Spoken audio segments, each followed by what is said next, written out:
Така, много се радвам, че днес пак имаме възможността за пореден ден да си побъбрим малко. Темата, която съм избрал в днешния ден е изключително актуална за всеки един от нас. Днес ще говоря за това как можем да се изправиме след провал. Защото нашия живот е много тежък. Наистина, постоянно е изпълнен с някакви глупости, някакви предизвикателства.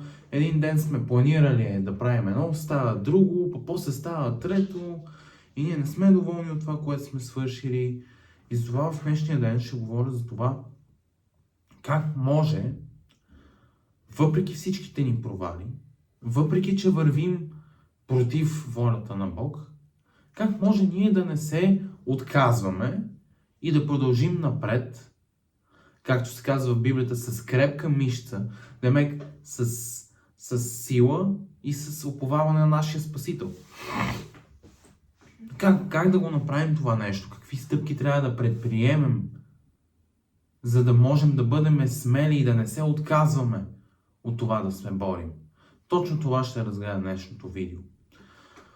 Първият пасаж, който съм изкарал за днес, се намира в книгата на пророк Исаия, чета 40 глава, 29 до 31 стих. Бог дава сила на уморения и дарува якост на изнемощелия. Уморяват се и момци и отслабват, и млади люде падат.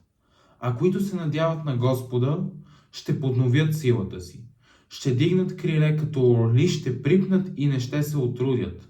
Ще отидат и не ще се уморят. Така, какво е най-важното за този стих? Този стих е супер добър, конкретно обхваща темата и ни казва много ясно какво можем да направим ние. Главното на този стих е, че Бог ни дава сили и Бог ни дава смелост. Почваме да анализираме стиха ред по ред. Той дава сили на уморения и дарува якост на изнемощелия. Не си спомням кое от видеята ми говорих за това как нашия живот представлява едно бреме. Защото живота ни е труден, изпитане с предизвикателства, изпитане с изпитания. И точно затова Бог, тъй като е много по-осъзнат от всички хора, Той вижда, че ние сме изморени. Вижда, че ние сме обременени, че ни е трудно, виждаме, че се мъчим. Вижда ни, че се мъчим. И ни дава сила. Той дава силия на уморения и дарува якост на изнемощелия. Уморяват се момци и ослабват, и млади люде падат. Тук, също трябва да продължа да чета, за да видим какво става. Уморяват се момци и така, а които се надяват на Господа, ще подновят силата си. Ще дигнат криле като орли, ще припнат и не ще се отрудят, ще отидат и не ще се уморят. Което значи, че има хора, които падат и си остават паднали. Но това не е по волята на Бог. Хората, които падат и остават паднали и им е трудно да се изправят, това символизира хората, които не търсят Бог за подкрепа. Сега, много важно, не искам думите ми да бъдат разбрани погрешно. Това, което се опитваме да кажем аз с светия пророк Исаия е, че не, че Бог игнорира тия хора, които не търсят Неговата подкрепа, а точно обратното, те игнорират Него, нали? Представете си да кажем, ако аз падам на улицата и някой човек ми подаде ръка и аз не му взема ръката и искам сам да се изправя. По същия начин са и тия хора. Да, някои от тях могат да се изправят сами, да, някои от тях се изправят сами и продължават напред. Обаче, тук контраста, който се опитал да направи пророк Исаия е, че ако се опиташ да се изправиш сам, то тогава това е много по-трудно и отнема много повече време. Затова на следващия ред пише: а които се надяват на Господа, ще подновят силата си, ще дигнат крила като орли, ще припнат и не ще се отрудят, ще отидат и не ще се уморят. Което значи, че хората, които се надяват на Господа, имат възможността да потърсят от Него помощ, сила и подкрепа. И Той ще им я даде. И затова Не, че е нещо лошо човек да се опита да се изправи сам. Но според мен е по-рационалното решение човек да се изправи с Бог, защото така ще се изправи по-бързо. Нали? По-бързо Бог ни, както пише пророк Исаия, Той ще ни даде крила. Представете си, даването на крила е една метафора, това не е буквалният смисъл. Даването на крила, според мен, може да се разбере като по-бързото справяне с проблема. Това е даването на крила. Затова, според мен, е много важно да търсим, като паднем възможно най-бързо да търсим и да отидем при Бог, защото Той най-бързо ще ни позволи да се изправим. Продължаваме с следващия пасаж. Чакайте да помисля кой точно да изкарам. Да. Ще чета пророк Михей, 7 глава. Само ми дайте една секундичка да го намеря.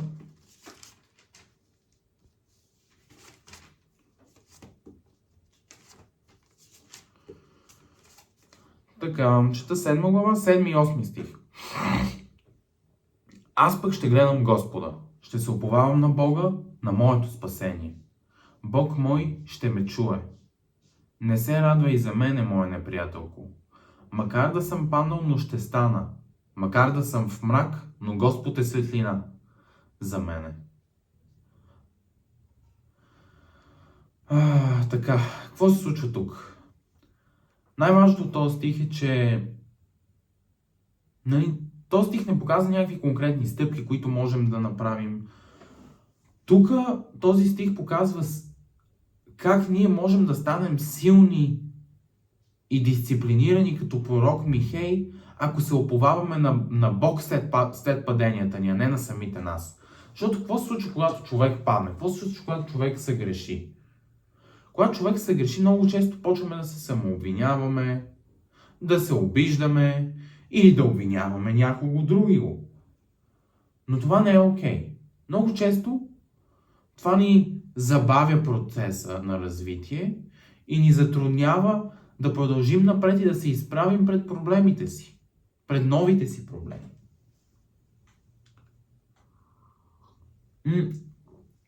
Затова е много важно като да имаме силата и якостта на пророк Михей. Да можем да се уповаваме, както казва на пророка. Уповавам се на Бога, моето спасение. Бог мой ще ме чуе. Пророк Михей, той е убеден в качествата на Бог. Той е убеден, че Бог може да му даде нова сила. Убеден е, че Бог ще му каже: дете мое, ти падна, но аз ще ти позволя да станеш. Той въобще не си задава, в неговата глава не се разиграва хипотезата за провал, защото той знае, че Бог ще му дарува успех. По същия начин изкарам го този стих, за да придобиеме и да се научим от мисленето на пророк Михей. И да го имплементираме в нашия живот. Защото неговите мисли са много силни. Представете си, че неговите мисли са като една желязна стена, която блокира вражеските нападения. Вражеските нападения са злите мисли. Обаче, какво каза Бог Михей на злите мисли и на провалите? Ще се уповавам на Бога, моето спасение, Той ще ме чуе. Макар да съм паднал, ще стана. Макар да съм в мрак, Господ е светлина. Демек тази желязна стена, за която ви говорих, тя по абсолютно всякакъв начин защитава пророка от злите мисли, от тревожността, от недоволството за това, че е паднал. Защото, гарантирам ви, всеки един от нас пада по някакъв начин. Всеки един от нас се проваля. Но това не значи, че ние трябва да почнем да се биеме по главата. Не значи, че не трябва да кажем, че не заслужаваме Божията обич. Защото много важно да разберете, Бог, както казва пророка, Бог е светлина. Ако Бог е светлина, то в Него няма нищо зло и Той ни обича независимо какво ние правим. Важно е за нас обаче да се изправим като светия Михей и да продължим да се бием. Нали? Обаче с Бог, а не сами. Следващия пасаж, който съм изкарал, се намира в Филипяни.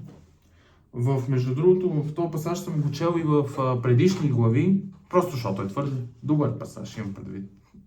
Апостол Павел си апостол Павел, няма как да си скрива душата. Чета.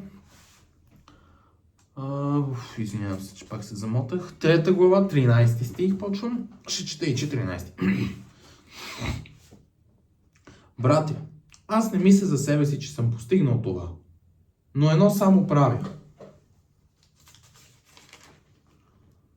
Като забравям, що е зад мене и като се силно стремя към това, що е пред мене. Тичам към целта, към наградата на горното от Бога. Призвание в Христа Исус. Какво прави апостол Павел тук? Какво ни казва? Казва ни как трябва да живеем. Как да захвърлим миналото си зад нас. Извинявам се. Как да захвърлим миналото си зад нас. То вече не е част от нас. Нали? Апостол Павел каза, мен не ме интересува за това какво съм извършил. Аз съм го захвърлил, това е част от моето минало. А спомняте ли си мотива как нашето минало трябва да... То вече е умъртвено един вид. То вече не съществува. По същия начин ние трябва веднага, след като се провалим, да умъртвим провала си, да подновим мислите си и да продължаваме напред да скатерим по тази планина към Христос. Нали? Точно това прави апостол Павел. Умъртвил е миналото си, умъртвил е злите мисли, които са произлязли с миналото му. И продължава да върви стремглаво нагоре към неговия Спасител. Да тича към него.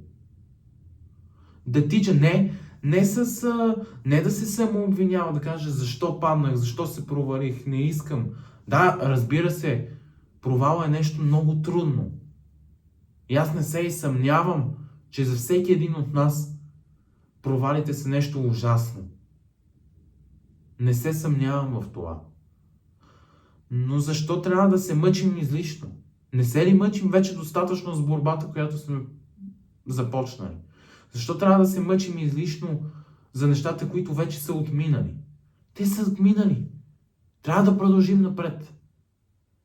Да имаме енергия да продължим напред. Да имаме сили да продължим напред. Да не се обръщаме назад, а да гледаме напред да са ни очите. Да не се откланят ни наляво, ни надясно, а да гледат напред като в тунел и да гледат Господа. Нищо друго. Защото чрез уповаване на Бог, чрез уповаване в Бог и чрез служене на нашия Спасител и вървене по Неговите стъпки, ние гарантираме един по-добър живот за нас и едно по-добро бъдеще. Затова няма смисъл да се връщаме в лошото минало, а трябва да гледаме какво можем да направим в настоящето, за да си заслужим едно по-добро бъдеще.